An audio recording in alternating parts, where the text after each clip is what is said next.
Porn থেকে বাঁচার উপায় কি, এটাতে আমি খুব আসক্ত হয়ে পড়েছি, এটার জন্য নামাজও আমার মিস হয়ে যাচ্ছে। খুবই দুর্ভাগ্যজনক একটি বাস্তবতা হলো যে পর্ন এডিকশন আমাদের সমাজে ভয়ঙ্করভাবে বেড়ে চলেছে।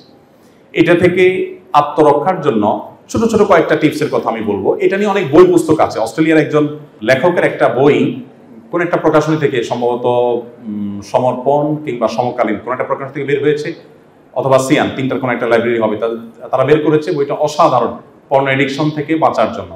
আমি মোটা থেকে দুই তিনটা ছোট ছোট আইডিয়া বলতে চাই। এক নম্বর হলো, দেখুন এই সব সমস্যার মূল হলো স্মার্টফোন এবং আপনার ইন্টারনেটের অপব্যবহার। যারা নিজেকে কোনোভাবে নিয়ন্ত্রণ করতে পারছেন না, তারা একটু কষ্ট করে একটা হার্ড ডিসিশন নিতে হবে। ডিসিশনটা কি? আপনার যদি ওষুধে কাজ না হয়, সাধারণ মেডিসিনে কাজ না হয়, আপনারা ডাক্তার মানুষ, আপনারা তখন অপারেশনের কথা বলেন যে মেডিসিনে দেখি হয় কিনা, না হলে অপারেশনে যেতে হবে। আপনি প্রথমে বিভিন্নভাবে ট্রাই করলেন, যখন দেখছেন কোনোভাবে হচ্ছে না, তখন আপনাকে অপারেশনে যেতে হবে। অপারেশনটা কি? অপারেশনটা হলো স্মার্টফোনটা বিক্রি করে দিয়ে একটা বাটন ফোন নিয়ে ফেলবেন, এবং আপনি যদি 6 মাস বা 4 মাস একটা নির্দিষ্ট সময় একটু কষ্ট করে এটা করতে পারেন, কিছু লোকের সাথে যোগাযোগে অসুবিধা হবে, কিছু ঝামেলা হবে, হোক, কিন্তু আপনার জীবনে একটা ব্যাধি থেকে আপনি মুক্তি পেয়ে যাবেন। আপনি নিয়মিত যখন এটাতে অভ্যস্ত হয়ে যাবেন, আপনি দেখবেন যে আপনার এই পর্ন এডিকশন অনেকখানি কমে যাবে ইনশাআল্লাহ। এর একটা বিষয়। আরেকটা বিষয় হলো যে নবী করিম সাল্লাল্লাহু আলাইহি ওয়াসাল্লাম দেখেন সেই 1500 বছর আগে বলে গেছেন, জেনাল আইন আন নাজার, মানুষ চোখ দিয়েও ব্যভিচার করে।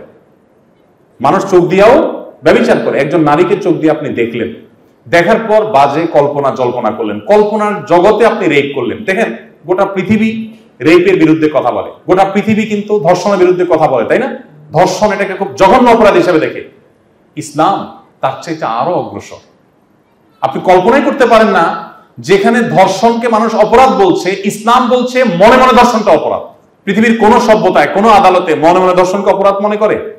অথচ মানুষ মনে মনে একজন নারীর শ্লীলতাহানি করতে পারে, কল্পনার জগতে একজন নারীকে নিয়ে নোংরা চিন্তা করতে পারে।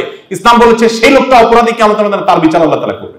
নারীকে আর কিভাবে সম্মানিত করতে হয় এবং অপরাধ প্রবণতা সমাজে কমাবার জন্য কত প্রোঅ্যাক্টিভ থাকতে হয়, ইসলাম তার উজ্জ্বল এবং জ্বলন্ত উদাহরণ।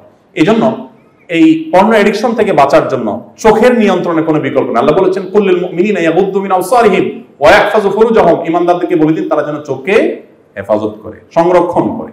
এবং নারীদেরকেও নির্দেশ করা হয়েছে তারাও কিন্তু চোখের হেফাজত করতে হবে। নারী যদি মনে করে না আমাদের জন্য এই নির্দেশ নাই, ভুল হবে। আপনাদেরকেও কি করতে হবে? চোখে সংযত করতে হবে। অনেক সময় দেখা যায় অনেক মেয়েরা অনেক হুজুরদের ওয়াজ শুনতে পছন্দ করে, বিশেষ করে ইয়াং যদি হুজুর হয়, দেখতে শুনতে যদি একটু সুন্দর হয়, অনেক মেয়েরা পছন্দ করে। সিরিয়াসলি শরিয়ার বিধান হলো যে আপনার যদি খুব বেশি ভালো লাগে কাজ করে, তাহলে আপনার ওই হুজুরের ভিডিও দেখাই আপনার জন্য জায়েজ নাই। আপনি বক্তব্য শুধু অডিও শুনবেন, আপনি বলবেন একটু বেশি কড়াকড়ি হয়ে গেল না। দেখুন ইসলাম সমস্ত অন্যায়ের পথ বন্ধ করে দিতে বলে। গোটা পৃথিবী বলবে খবরদার ধর্ষণ করা যাবে না, কিন্তু বিজ্ঞাপনী বিলবোর্ডে অশ্লীল দৃশ্য, টেলিভিশনের অ্যাডভার্টাইজমেন্টে অশ্লীল দৃশ্য আপনাকে দেখাবে, পত্রিকার পাতায় আপনাকে অশ্লীল দৃশ্য দেখাবে, দেয়াল লিখনে অশ্লীল কথা আপনাকে দেখাবে, পড়াবে এবং উদ্বুদ্ধ করবে মেয়েদেরকে, হ্যাঁ তোমরা খোলামেলা চলাফেরা করো। আপনি যখন দুবাইতে বা পৃথিবীর অন্যান্য দেশে, যেসব দেশগুলোতে ওপেন কালচার আছে, আপনি যাবেন, দেখবেন যে সেখানে অনেক সময় দেখা যায় ঠান্ডার দিন বেচারি মেয়ে হাফ প্যান্ট পরে হাঁটতেছে, আর তার সাথে থাকা পুরুষটা নির্লজ্জের মতো ফুল প্যান্ট পরে হাঁটতেছে। চামড়ায় ঠান্ডা লাগলে পুরুষেরও কষ্ট লাগে, মেয়েরও কষ্ট লাগে।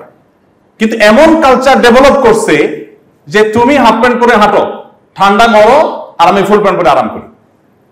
এটা নাকি নারীর অধিকার দেওয়া হবে। তো যাই হোক, এই সভ্যতা যারা ডেভেলপ করেছে তারা কিন্তু সমাজ থেকে ধর্ষণ যেন দূর করা যায় তারা অনেক কাজ করছে, অনেক বক্তব্য দিচ্ছে, কিন্তু তারা সমাজটাকে এমন ভাবে বিনির্মাণ করছে যে মানুষ নিজেকে নিয়ন্ত্রণ করতে পারবে না। ইসলাম বলে ধর্ষণ নিষিদ্ধ, আর তার আগে থেকে বাদ দিয়ে দাও যাতে ধর্ষণের পথই বন্ধ হয়ে যায়। আগে থেকে বাদ দেওয়ার ব্যবস্থা ইসলাম রাখতে বলেছে। যারা পর্ন এডিকশন থেকে বাঁচতে চান আগে থেকে বাদ দিতে হবে, অর্থাৎ চোখের হেফাজত করতে হবে, দৃষ্টিকে সংযত রাখতে হবে। দৃষ্টি সংযত করতে পারছেন না, ফোনে ডিস্টার্ব করে ফোন বিক্রি করে বাটন ফোনে চলে আসেন, 6 মাসের একটা কোর্স কমপ্লিট করেন, এরপর আবার আপনি প্রয়োজন ওই ফোনে ফেরত যান, ইনশাআল্লাহ দেখবেন সহজ হবে। এবং সেই সাথে যাদের বিবাহ করার শক্তি সামর্থ্য আছে তারা প্যারেন্টসদেরকে ম্যানেজ করে বিবাহের দিকে যাওয়ার চেষ্টা করবে। এটা হলো সবচেয়ে চূড়ান্ত এবং সবচেয়ে বাস্তবসম্মত সমাধান। আল্লাহ আমাদেরকে তৌফিক দান করুন।